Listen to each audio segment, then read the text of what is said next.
இன்னைக்கு புதுசாக எந்த கட்சி ஆட்சிக்கு வந்தாலும் மக்களுக்கு இலவச திட்டங்களை அறிவிக்கிறாங்க அப்படின்ட்டு ஒரு விமர்சனம் இருக்கு. போன வாரம் விஜய் பெண்களுக்கு அறிவித்த பல திட்டங்களுக்கு நல்ல வரவேற்பு இருந்தாலும் அவரும் இலவசமாக தானே கொடுக்குறாரு, என்ன பெருசாக மாற்றத்தை கொண்டு வர போறாருன்னு ஒரு கேள்வி இருக்கு. நீங்கள் என்ன யோசிக்கணும்னா, கடந்த 50-60 வருஷமாக தமிழ்நாட்டில் பொருளாதாரம் ரொம்பவே பாதிக்கப்பட்டிருக்கு.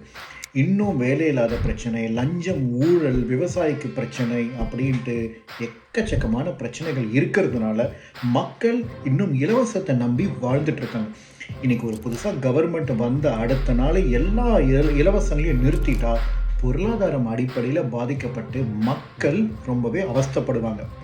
இதைத்தான் ஐடியில் ஒர்க் பண்ணுறாங்க பிஸ்னஸ் ஆஸ் யூஷுவல், BAU அப்படின்னு சொல்லுவோம். ஸோ இப்போ என்ன நடக்குதோ அது கண்டினியூ பண்ணிக்கிட்டே இருக்கணும்.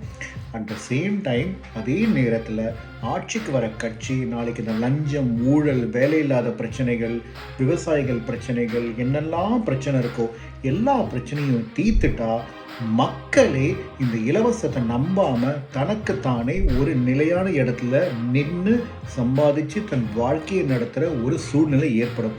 இதுதான் ப்ராஜெக்ட்.